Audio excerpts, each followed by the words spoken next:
Bueno, la verdad un gusto encontrarme de esta manera, aunque sea virtualmente, para abordar estos temas que propone la Ley 1948, que consideramos son esenciales para todos los que estamos directamente vinculados al ambiente y a la producción agropecuaria, sin ninguna duda, pero todos los que integramos la sociedad debemos conocer algunos aspectos y poder de esta manera apoyar las cuestiones que son esenciales para lograr este gran objetivo que es que nuestro planeta Tierra sea un lugar que permita habitarse durante muchas más generaciones a lo largo del tiempo. Y por eso el agradecimiento de haber elegido este módulo donde vamos a tratar de hablar de algunas cuestiones relacionadas con lo que se entiende por modelos productivos agropecuarios sostenibles, es decir, de qué manera debemos pensar la producción de nuestros alimentos, nuestras fibras, la lana, el algodón y las energías también, ¿por qué no? Los biocombustibles, de una manera sostenible. Y vamos a tratar en primer término consensuar qué entendemos por sostenibilidad. Y para eso les traje esta definición de FAO, que está en la Agenda 2030, donde la sostenibilidad de los sistemas agropecuarios se define como la capacidad que tienen estos sistemas de mantener una producción en el tiempo sin agotar los recursos naturales ni comprometer la salud y ni el bienestar, obviamente, de las comunidades locales. Esto que está en la Agenda FAO nos hace referencia a un término que simplificadamente lo abordamos con el gráfico inferior, este que está acá abajo a la derecha, donde vemos tres aspectos esenciales que conjugados hacen a la sostenibilidad de un sistema. Uno de los aspectos fundamentales es lo ecológico, que tiene que ver con el medio ambiente, con los factores que nos aporta la naturaleza. El económico, que tiene que ver con la posibilidad de las familias rurales de mantenerse y progresar de esta actividad. Y el social, que es lo que afecta positivamente a toda la sociedad, generando trabajo, generando alimentos, generando un espacio que pueda perdurar en el tiempo sin deteriorarse. Entonces, estos objetivos que fueron planteados por Naciones Unidas como los ODS, los Objetivos de Desarrollo Sostenible 2030, en muchos de ellos hay una directa relación con la producción agropecuaria. Sin duda el 2, que habla de hambre cero, creo que es innecesario ampliar, todos podemos vincular este objetivo con la producción de alimentos, pero hay muchos otros que también tienen que ver, como por ejemplo el cuidado del medio ambiente terrestre, como el cuidado del agua, y sobre todo también el último, el que habla de la generación de consensos sociales que nos permitan ir avanzando. Así que solamente comentarles que muchas veces van a ver el término sustentabilidad y bueno, yo diría que no nos hagamos demasiados problemas sobre las diferencias semánticas entre sostenibilidad y sustentabilidad. Adherimos a esta palabra sostenibilidad, porque es la que eligió FAO, pero muchas veces hablamos de sustentabilidad. ¿Y cuál podría llegar a ser alguna diferencia en la interpretación de un término y el otro? Es, bueno, lo sostenible nos da una idea además en el tiempo, ¿no? De perdurar en el tiempo, y lo de sustentable nos da quizá una idea más de equilibrio, de balance, más parecido al esquema que les muestro en la parte inferior. Pero tanto uno como otro realmente los podemos utilizar casi como sinónimos. Si estamos de acuerdo en que esto es un objetivo que todos adherimos, ¿no? Que lo que hagamos tiene que ser sostenible y sustentable en el tiempo, lo que a continuación charlaremos es de qué manera podemos ir en esa dirección. Y para eso vamos a definir lo que entendemos por buenas prácticas, las buenas prácticas agropecuarias, en este caso, son aquellas que contribuyen mediante un enfoque participativo y colaborativo realizado entre todos los actores que están involucrados, tanto los productores, los técnicos, los investigadores, las autoridades reguladoras, grupos y organizaciones sociales interesadas, en definir, bueno, de qué manera consideramos que hoy se deben a llevar adelante las prácticas para garantizar la sostenibilidad. Es decir, buenas prácticas agropecuarias sería la mejor manera del hacer que hoy podemos definir como resultante del conocimiento acumulado a lo largo de años y años de evolución de la humanidad. Estas buenas prácticas, como les pongo abajo en los dibujos, en las fotos, vienen atravesando un proceso de reconstrucción permanente. Es decir, las buenas prácticas no son hoy las que eran hace 100 años atrás y seguramente no van a ser las mismas dentro de mucho menos, quizá 10 o 20 años, dada la evolución acelerada que tiene el conocimiento humano, ¿no? Es decir, las buenas prácticas se construyen y se perfeccionan y se mejoran y aprenden de sí mismas permanentemente. Si analizamos las tres imágenes veríamos que en el pasado, 50, 100, 150 años atrás, el productor trabajaba de esta manera, con un arado de mancera, tirado por caballos, bueyes, moviendo el suelo, arándolo, haciendo lo que llamamos labranzas. ¿Y esto estaba mal? Hoy sí decimos no es lo deseable porque pone el suelo en una situación de fragilidad, pero hace 200 años atrás era la mejor manera de cultivar y eso permitía y permitió a la humanidad alimentarse. Hoy tenemos otras tecnologías como la siembra directa que elimina la necesidad del laboreo, de mover la tierra, la deja estabilizada permitiendo que reconstruya toda su forma de vinculación entre las distintas partes que componen el suelo y el cultivo, la producción que necesitamos llevar adelante para toda la humanidad, la vamos a hacer directamente sobre los residuos de la cosecha anterior, sobre los que llamamos los rastrojos, lo que queda después de cosechar. Nuestras sembradoras hoy están adaptadas para colocar la semilla en el suelo sin tener necesidad de laborearlo. Esto es un avance importantísimo en el cuidado de este recurso suelo, del cual vamos a hablar bastante a continuación. Pero como ejemplo, esta buena práctica agropecuaria de hoy supera, mejora lo que eran las buenas prácticas hace 200 años. Y lo que la última imagen nos deja es hacia dónde vamos, cuáles serán las buenas prácticas dentro de un periodo de tiempo. La imagen habla de cuestiones digitales seguramente, pero también habrá otros avances además de lo digital. Hoy hay algunas cosas de lo que es el futuro que ya son presente. Hoy los equipos están conectados a la red y nos permiten monitorearlos y saber qué están haciendo a distancia, incluso hasta cambiar su regulación, su calibración. Hay equipos que lo hacen a medida que van transitando el campo, van modificando su forma de trabajo, adecuándose a los diferentes tipos de suelos que tenemos en Entre Ríos o a las distintas recomendaciones que los profesionales vamos haciendo sobre cómo pensamos que es la mejor manera de producir. ¿Y a dónde iremos? Bueno, es una gran pregunta que la verdad, disculpen, pero no se las podré responder hoy. Quizá dentro de 5, 10 o 15 años nos volvemos a encontrar y ahí podremos hablar de esto, de cómo la sustentabilidad se ha ido logrando gracias a los avances que se han ido generando.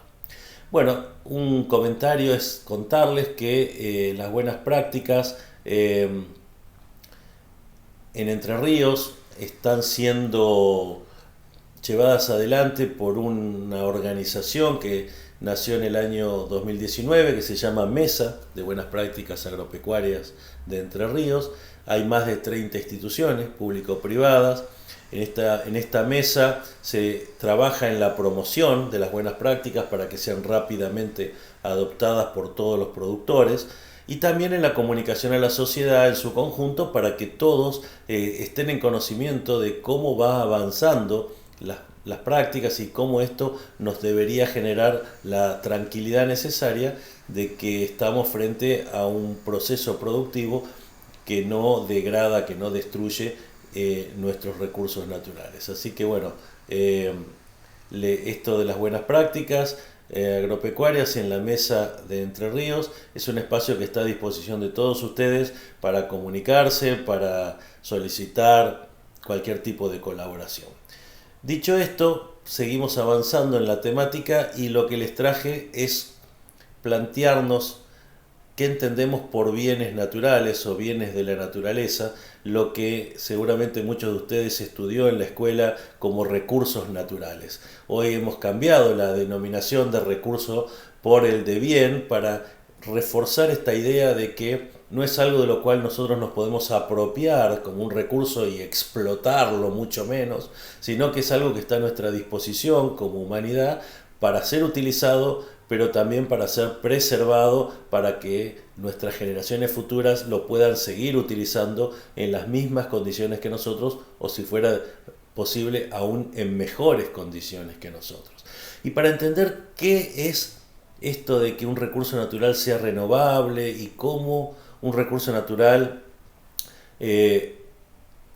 podemos estar tranquilos que lo estamos utilizando de forma, volvemos al término original, en forma sostenible, sustentable, les traje el caso de los alambrados, porque todos, sean del campo o no sean del campo, conocen un alambrado, lo han visto en las rutas, saben que los establecimientos se separan unos de otros utilizando estos alambrados perimetrales alrededor del campo, e incluso dentro del mismo para separar distintos campos, parcelas o lotes. Y la mejor madera para estos alambrados es el quebracho colorado. Hay otras maderas duras también muy buenas, pero vamos a tomar este ejemplo, el del quebracho colorado. Ahora, la pregunta que les dejo abajo es, ¿pensamos cuántos árboles se necesitan para hacer un alambrado? ¿Y cuánto tiempo tarda en volver a crecer un nuevo árbol para hacer un nuevo alambrado? La respuesta a esto no es fácil, pero les dejo esta alternativa. Para saber si un recurso natural es renovable, se debe evaluar su capacidad de regeneración, es decir, su tasa de consumo y el impacto humano sobre esta explotación. Es decir, que la relación entre la tasa en que extraemos, tasa o cantidad que utilizamos de ese recurso, debe ser siempre menor a la tasa en que ese recurso se regenera. Hay recursos que se regeneran y hay recursos que no se regeneran. Si pensamos en el petróleo, sabemos que es un recurso no renovable porque ese recurso no se va a regenerar en el tiempo. Pero hay muchos otros, como por ejemplo la madera, que sí se regeneran. Pero en el caso el caso que les traje, el del quebracho colorado, un árbol, para llegar a su tamaño adulto, puede demorar entre 40, 50 años y hasta 100 años, depende del lugar donde sean las condiciones climáticas, para llegar a un diámetro mínimo de 30 centímetros y una altura de 15 o 20 metros, que es una dimensión que nos permite pensar en que en su tala, al cortarlo, podemos obtener un nuevo poste de alambrado. Ante esta relación de 50, 100 años de espera, lo que nosotros tendríamos que preguntar es, este proceso que va desde la semilla a la plántula, al árbol, hasta el tronco, si demora 50 años, nosotros estamos repoblando aquellos árboles que talamos para hacer nuestros alambrados. Bueno, la respuesta hoy en el presente sería no en la cantidad suficiente. Por lo tanto, el uso de este recurso, bien de la naturaleza, quebracho colorado, proveniente de nuestros montes nativos, no está siendo utilizado en una forma sustentable. Aquí tenemos, creo, todas las variables y conceptos que nos permiten entender cuándo un recurso es sustentable en su utilización y cuándo no. Pasemos a un recurso muy especial que es el suelo. ¿Qué llamamos suelo agrícola? El suelo es uno de los bienes de la naturaleza. Acá les puse entre paréntesis uso agrícola y no agropecuario porque vamos a charlar fundamentalmente del rol que tiene el suelo para las plantas, para los vegetales. Y definimos al suelo como la parte superior de la corteza terrestre que ha sido modificada a lo largo de miles y miles de años en forma física, por el viento, por la lluvia, por las temperaturas, en forma biológica, por los distintos organismos y microorganismos que se han ido instalando en ese suelo y lo han modificado, y también químicamente, porque hay sustancias que exudan, que largan estos microorganismos, las plantas, que ayudan a modificarlo. Una vez que este suelo se ha transformado y realmente lo podemos llamar suelo, ya no es roca, ya no es material original, ya tiene características que lo hacen útil a la vida de las plantas, ahí va a funcionar como reservorio de agua para que las plantas puedan absorberla, nutrientes, y también como anclaje, es decir, para que los árboles y las plantas con sus raíces se puedan sustentar. Este suelo agrícola es hoy, como está expresado en este síntesis que ha hecho la Organización de las Naciones Unidas para la Agricultura y Alimentación, la FAO, representa un 38% de la superficie terrestre del planeta y está dedicado a la producción agropecuaria, incluyendo las tierras cultivables, praderas y pastizales. Es decir, menos de la mitad de nuestro planeta es apto para la producción agropecuaria, e incluso yo diría, dentro de esta superficie hay regiones sumamente restrictivas porque el clima o el tipo de suelo no son de los mejores. Y Argentina tiene la particularidad de estar localizada en una región del planeta donde la llamada pampa húmeda, esta que abarca parte de Córdoba, Santa Fe, parte de Buenos Aires, Entre Ríos, realmente ha sido dotada con los mejores suelos del planeta. Y este recurso suelo, por lo tanto, es un recurso limitado y, por ende, muy valioso, y su uso sostenible y responsable es esencial para garantizar la seguridad alimentaria y la conservación de la biodiversidad. Así que el suelo, que aquí les traigo sintéticamente esquematizado para que lo conozcamos un poco mejor, este suelo, ¿qué es realmente? En el suelo, cuando caminemos después de esta charla y ustedes salgan al parque de su localidad, alguna plaza, el jardín de su casa, van a mirar dónde están parados y van a pensar en esto que les voy a contar ahora.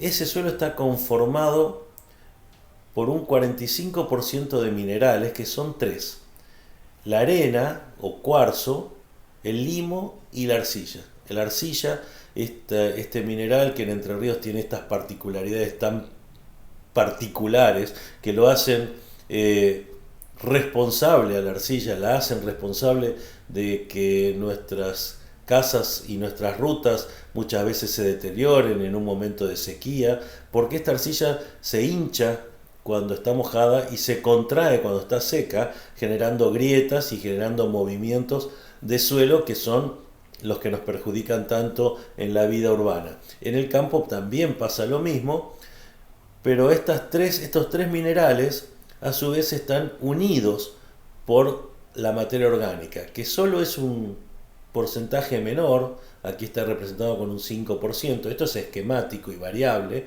pero en promedio esta materia orgánica hace de cemento, hace de unión entre los minerales y le da al suelo esa estructura que nos permite tener entre partículas y partículas pequeños canales o poros por donde va a circular el otro 50% que está bajo nuestros pies. Ese otro 50% de poros que podrán estar llenos de agua o de aire, en este esquema mitad y mitad, ojalá siempre fuera así, pero depende: si hay sequía estarán llenos de aire, si hay mucha lluvia estarán llenos casi todos de agua, o en diferentes proporciones. Pero ahora, como les decía, cuando caminen sobre la tierra, miren hacia abajo y van a saber que aproximadamente la mitad de lo que están pisando son poros llenos de aire y de agua. Ahí es donde habitan infinitas cantidades, digo infinitas porque hay muchas que aún no están ni siquiera identificadas, pero hay una enorme biodiversidad de microorganismos, bacterias, hongos, insectos y por supuesto las plantas, que con sus raíces forman parte de lo que a partir de ahora ustedes van a denominar como el ecosistema suelo, un lugar donde se debe preservar el equilibrio y que es hoy esencial para la vida humana, ¿no? Donde se generan todos los recursos vegetales que necesitamos, tanto para nuestras cosechas como para alimentar a nuestros animales. Ahora, el suelo ese suelo agrícola que hoy definimos y que, perdón, que hoy definimos y esquematizamos así, puede sufrir degradaciones. Y esas degradaciones las podemos causar los seres humanos, si son las que están definidas ahí como antropogénicas, son causadas por el hombre, o pueden ser causadas por factores de la naturaleza, como los vientos y las lluvias intensas. Cuando el suelo es degradado, entendemos por degradación a las pérdidas de sus capacidades productivas, ¿no? Cuando es degradado por lluvia llamamos a ese proceso de erosión hídrica.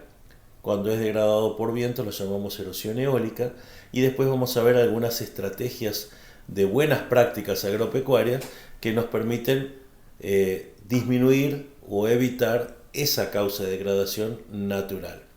Las antropogénicas tienen que ver con malas decisiones en el uso del suelo agrícola, por ejemplo, volver a las labranzas. La deforestación, quitarle a suelos en lugares con suelos muy débiles, nuevos, jóvenes, aún no del todo formados o con climas muy extremos. Quitar la protección del suelo que generan los árboles es un error grave. Hacer el uso de los forrajes, los pastos, con un pastoreo excesivo, lo que se llama el sobrepastoreo, deja nuestro ecosistema suelo expuesto. Bueno, la minería, que altera obviamente alguna región y que debe restaurar el equilibrio una vez que termina su trabajo.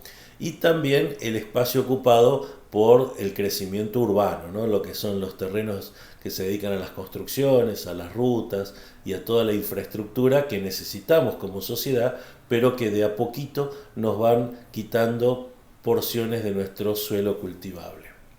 ¿Cuáles son las consecuencias de esta degradación? Y bueno, pérdida de la capa superficial del suelo fértil. El suelo realmente bueno, el suelo fértil, el suelo que necesitan nuestros cultivos, son los primeros 5, 10, 20 centímetros. Esa es la parte donde está toda la fertilidad. Perder esa capa es perder el suelo y es un proceso degradativo gravísimo. También la pérdida de la biodiversidad es otra consecuencia. Ahí podemos, con las labranzas, con la erosión, estar pidiendo vida en el suelo, microorganismos, la biota, perderla es muy grave. Y también hay consecuencias sociales más directas, como por ejemplo el riesgo de deslizamientos de tierra, roturas de infraestructura, de rutas, o incluso hasta el desplazamiento de personas cuando alguna región deja de proveer los recursos necesarios para que esa familia pueda permanecer en ese territorio. Es decir, la degradación y el no cuidado del suelo es una cuestión esencial, y por tanto hay algunas aquí, yo les listé algunas de las principales estrategias para cuidar el suelo, como por ejemplo lo que hablábamos antes, la siembra directa, que nos permite dejar el suelo en equilibrio, el rastrojo del cultivo anterior protegiéndolo, cual si fuera un paraguas para evitar el impacto de los vientos o de la lluvia, y de esa manera proteger a nuestro suelo. También si hacemos algún laboreo, transitamos por el terreno, hacerlo siempre en forma perpendicular a la pendiente, nunca en la dirección de la pendiente, porque pequeñas huellas que puede ir dejando la maquinaria terminan siendo canales por donde el agua arrastra y erosiona nuestros suelos. Hoy tenemos una estrategia nueva, esto de la evolución, ¿no? Que les decía cómo evolucionan las buenas prácticas. Hoy una estrategia moderna, nueva, son los cultivos de cobertura. ¿Qué son estos? Son cultivos que sembramos, pero no para cosechar ni para pastorear. Los implantamos en el campo entre una cosecha y la siguiente. ¿Para qué? Para que en ese periodo en que no hay cultivos de cosecha, tengamos plantas vivas que protejan el suelo y sigan manteniendo ese equilibrio entre la planta, los microorganismos y el suelo mismo. Evitar el sobrepastoreo, lo mencionamos, hay que dejar que las plantas que colonizan un terreno puedan sobrevivir al pastoreo. Entonces solamente, imaginemos por ahí si nunca han ido al campo, imaginemos cuando alguno de ustedes ha tenido que cortar el césped de un jardín, ¿no? ¿Qué pasa si la cortadora está muy bajita? El daño que le hacemos a las plantas, y por eso siempre la vamos a estar regulando a una altura que las preserve, no sé, 5, 6, 3, 7 centímetros, para que pueda rebrotar. Lo mismo debemos hacer cuando nuestros animales salen al campo a comer. Y por último van a escuchar hablar de las terrazas. Las terrazas son construcciones que los profesionales de la agronomía diseñan en el terreno para ir frenando el escurrimiento del agua y de esta manera evitar que el agua tome velocidad y volumen y erosione nuestros suelos. De esto van a tener algo para ampliar, si les interesa el tema, en la guía escrita que les dejamos como material complementario, y me encantaría que la revisen un poco. En definitiva, hay distintas posibilidades para cuidar nuestros suelos. Acá hay algunas fotos para darle a esto un poco de vinculación con la realidad y que no sean puras letras escritas. Ahí vemos la sembradora sembrando un cultivo en directa, donde está el rastrojo del cultivo anterior. Seguramente eso que vemos ahí es un trigo que se cosechó y estamos ya sembrando un cultivo sobre ese rastrojo. Abajo están los cultivos de cobertura, es un ensayo, ahí ven una tira, un lugar donde está el campo desnudo, sin cultivo de cobertura, y una tira donde hay un cultivo que lo está protegiendo. Y del otro lado las terrazas, tanto en una imagen aérea, satelital, de cómo funcionaría un campo con estas construcciones, así como abajo hoy herramientas digitales que nos permiten modelizar estos sistemas e incluso hasta calcular cuál es el riesgo de erosión que tendríamos una vez terminado estos proyectos. Si les parece, pasamos a otro tema que tenemos dentro de los que están dentro del programa, una vez ya puestos todos de acuerdo sobre lo que hablamos hasta aquí, que es la sustentabilidad. Muy importante tener en cuenta este concepto y cómo las buenas prácticas van en ayuda, en colaboración para este objetivo tan importante, planteado desde el conocimiento científico, desde las organizaciones internacionales. Eso lo hemos conceptualizado bien, y de ahí pasamos a hablar de los servicios de la naturaleza y fundamentalmente el suelo, para poner en valor y visualizar claramente por qué el suelo es uno de los bienes de la naturaleza más importantes. Ahora vamos a hablar de algunos otros temas así en forma salpicada que hacen a esta temática, y uno de ellos es es el que entendemos por una cadena de valor. Quizás hayan escuchado hablar la cadena del trigo, la cadena del maíz, la cadena de la soja, la cadena de la leche, etcétera, etcétera. Bueno, cuando hablamos de una cadena hablamos de este proceso. Acá está ejemplificado con 6 eslabones. Todas las cadenas van a empezar con el eslabón de la investigación y desarrollo, el I+D. ¿Por qué? Porque ahí es donde los institutos de investigación, en este caso agropecuario, pensemos en el INTA, en las universidades, pero también en las empresas privadas que invierten en desarrollo y en investigación, van generando estos avances que vamos incorporando a nuestras buenas prácticas agropecuarias. Nuevas semillas, nuevas razas de animales, nuevos fertilizantes, nuevas estrategias de productos biológicos, etcétera, etcétera, surgen del I+D. Una vez que el I+D prueba y realmente desarrolla un avance, esto tiene que llegar al productor. ¿Y cuál es el eslabón intermediario? Lo que llamamos el eslabón de los insumos estratégicos. La agronomía, la veterinaria, la cooperativa, quien va a ofrecerle al productor todos estos avances. Incluso ahí estarán los profesionales que también le ponen a disposición al productor procesos innovadores. Todo esto llega al tercer eslabón, ese que está en rojo, que es el de los productores primarios. Ahí está el ganadero, el agricultor, el tambero, el apicultor, el citricultor. Todos los productores están en ese eslabón de la producción primaria y son los que van a llevar adelante el proceso productivo que ponga a disposición del siguiente y cuarto eslabón, el eslabón del procesamiento, también lo podemos definir como el eslabón de la industria agroalimentaria, es el que va a transformar los productos primarios en productos elaborados que ponemos a disposición nuestra a través del quinto eslabón, el de la distribución, que es ese eslabón donde nosotros podemos proveernos de los distintos productos, nosotros que somos los que estamos en el sexto y último eslabón, el eslabón de los consumidores. Nosotros somos los que definimos qué producto adquirimos y consumimos y qué producto no. Estas cadenas funcionan solamente si el consumidor decide utilizar ese producto. Un producto que no es consumido es una cadena que desaparece. Hay que tener conciencia de nuestro rol como consumidores para pensarnos como factor fundamental en el crecimiento o no de una determinada cadena de valor. Por último, estas cadenas a su vez no funcionan así aisladas, tan simplificadamente. Entre eslabón y eslabón hay factores como el transporte, pero además de eso, cada cadena puede estar vinculada con una o muchas otras. Un ejemplo nada más, la cadena del maíz se va a vincular con la cadena avícola, porque el maíz es uno de los principales alimentos de las aves. Entonces vemos como una cadena es proveedora de otra cadena y el conjunto de todas las cadenas es lo que llamamos comunidad agroalimentaria, el conjunto de todas las producciones vinculadas más o menos unas con otras.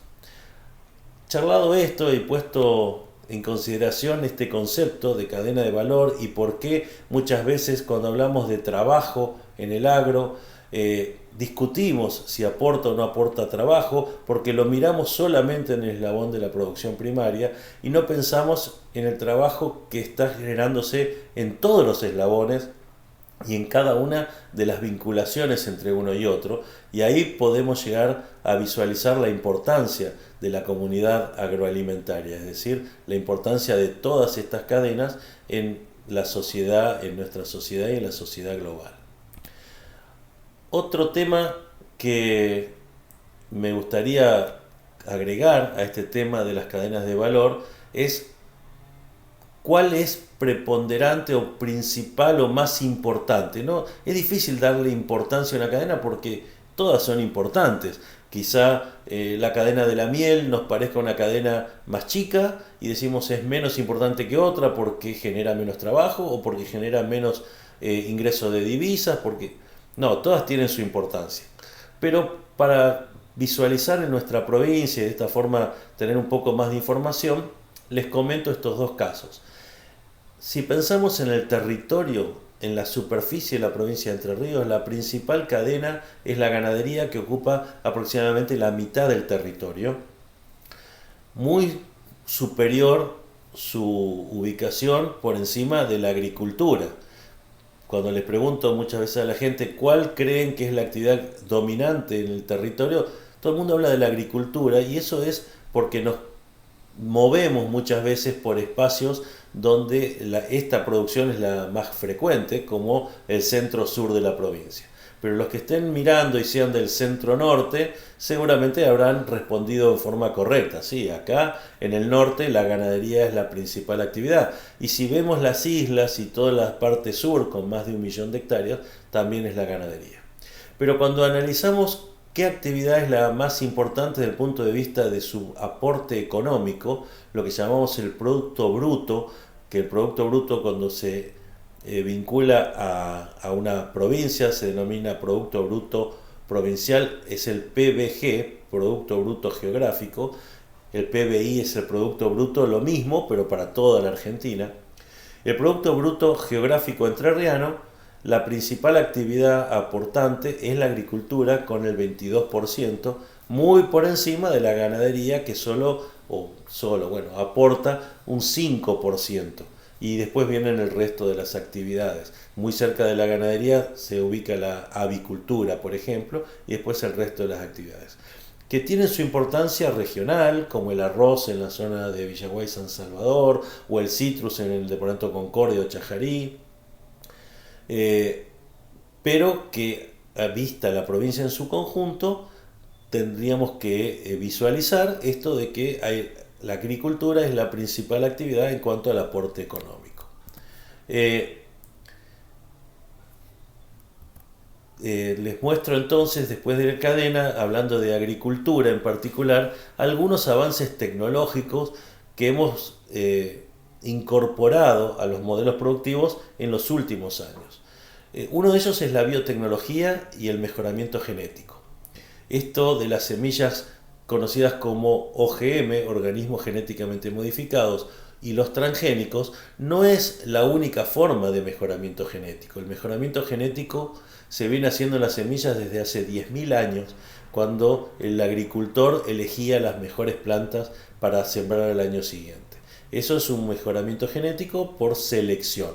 Luego, avanzado el conocimiento agronómico, se empezaron a cruzar diferentes plantas de un mismo cultivo, una planta de maíz con cierta característica, con otra planta de maíz con otra característica, y ese cruzamiento dio lugar a lo que se llaman los híbridos, cuando se cruzan dos plantas de la misma especie pero de características muy diferentes.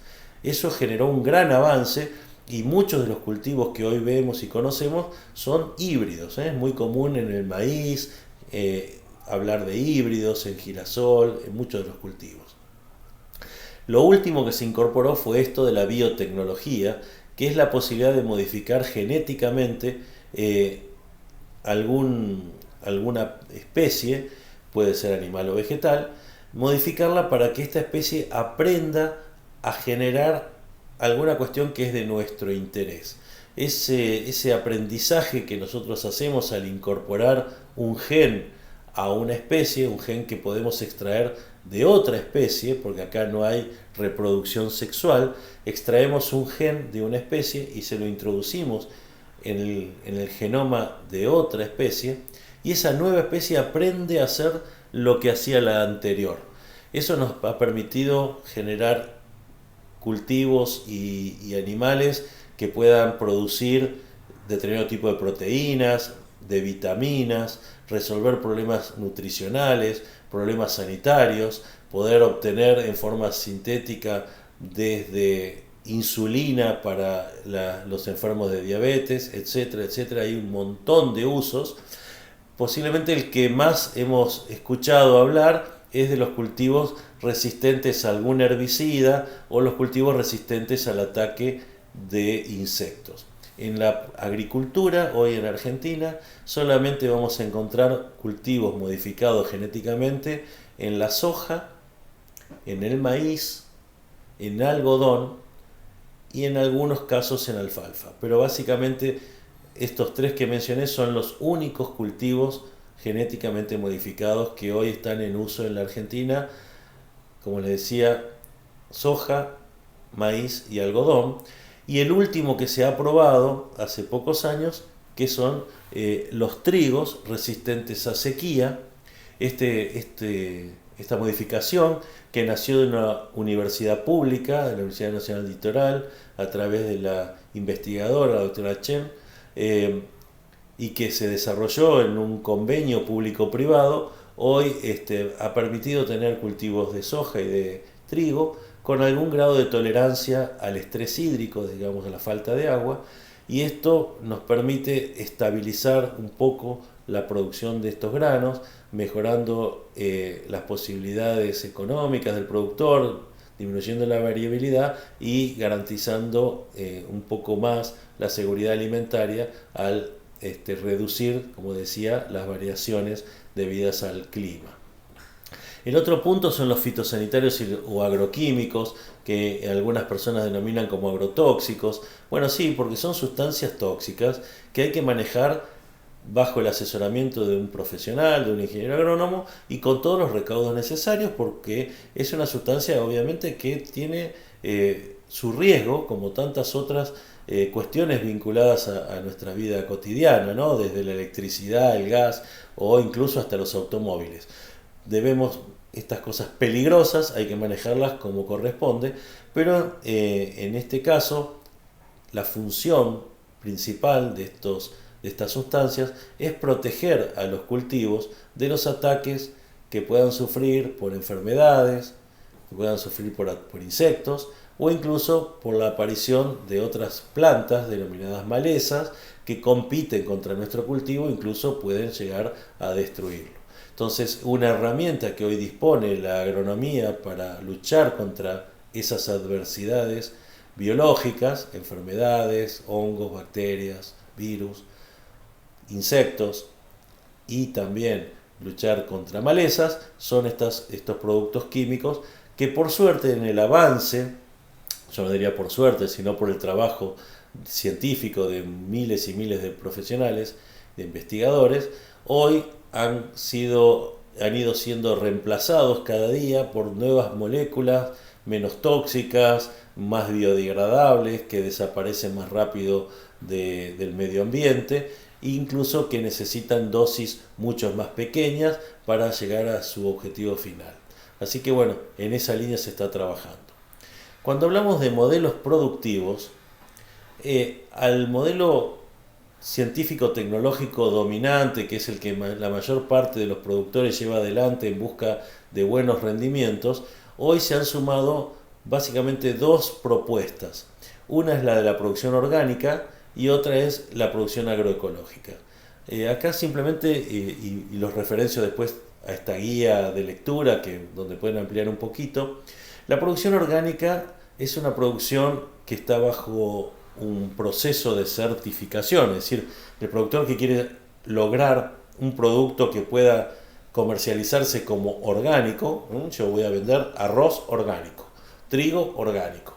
Bueno, tengo que contratar una empresa certificadora que lo que va a hacer es auditar mi proceso para que cuando yo comercialice mi producción, el que la compre tenga la certeza que el proceso ha sido llevado adelante bajo las normas necesarias o las normas que establece la producción orgánica, es decir, sin el uso de fitosanitarios de síntesis química, solo utilizaremos algunos fitosanitarios de origen biológico, lo mismo los fertilizantes, bueno, y todo el proceso. Cuando hablamos de agroecología, estamos hablando de un sistema con algunas semejanzas al orgánico, pero que se propone a sí mismo mayor cantidad de restricciones.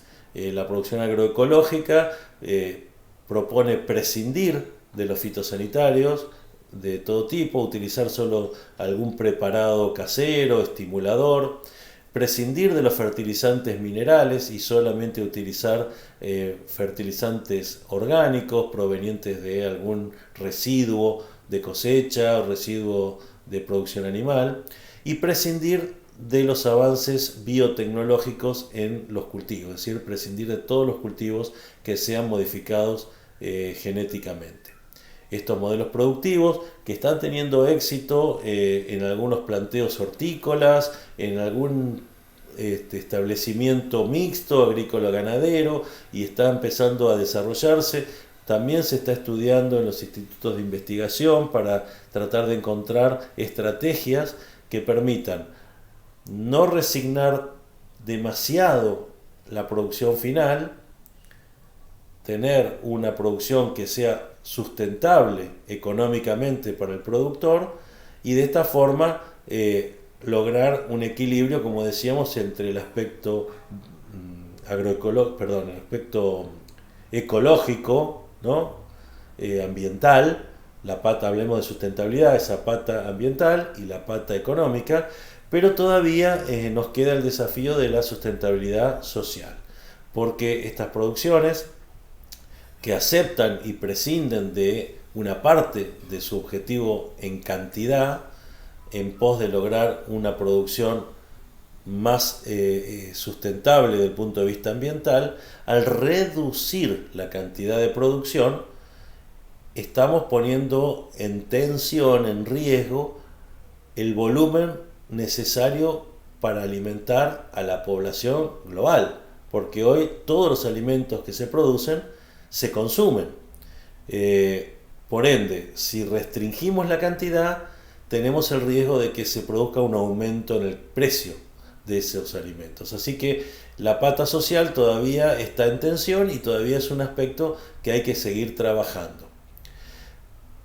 Pasando al siguiente tema, la agricultura de precisión, la maquinaria agrícola, como les mostraba cuando hablábamos de buenas prácticas y hacia dónde vamos, hice algunos comentarios al respecto de cómo hoy la maquinaria y la tecnología están ayudando muchísimo a lograr esa sustentabilidad y son los avances en agricultura más destacados.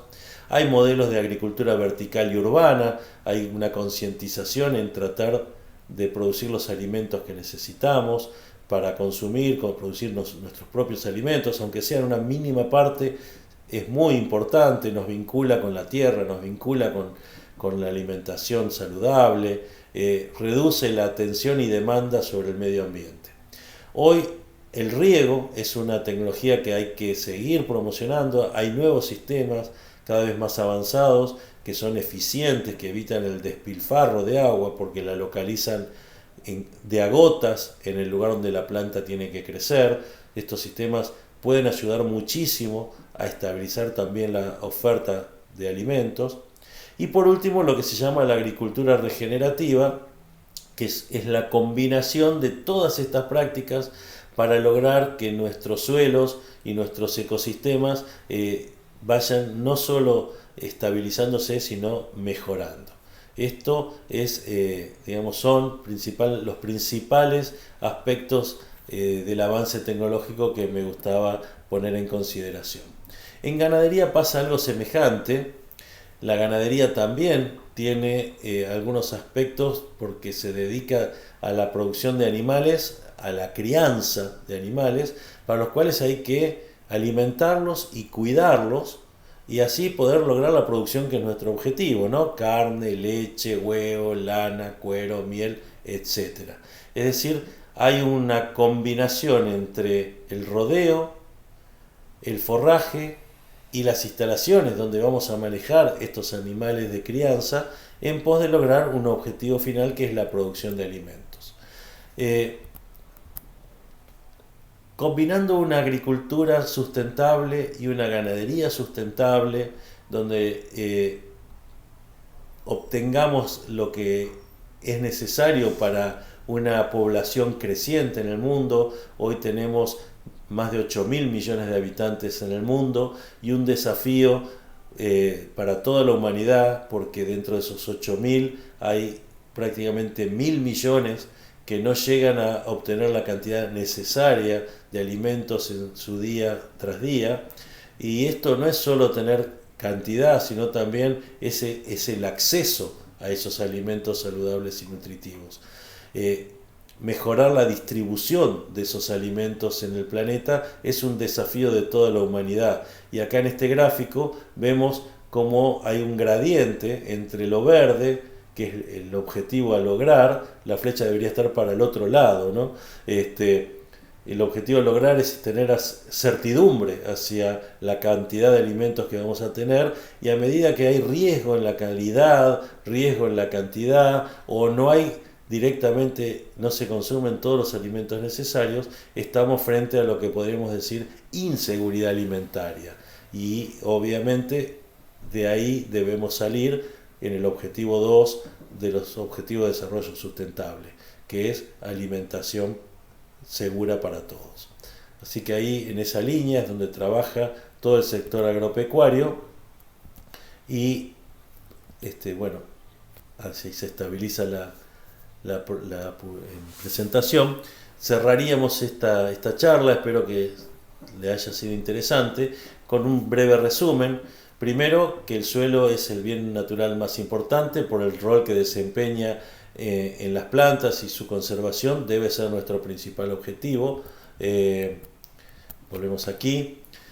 Cada producción es el resultado de un trabajo coordinado en una cadena agroalimentaria, donde nuestro rol como consumidores es el que tracciona la cadena, el que la hace funcionar en nuestro rol como consumidores.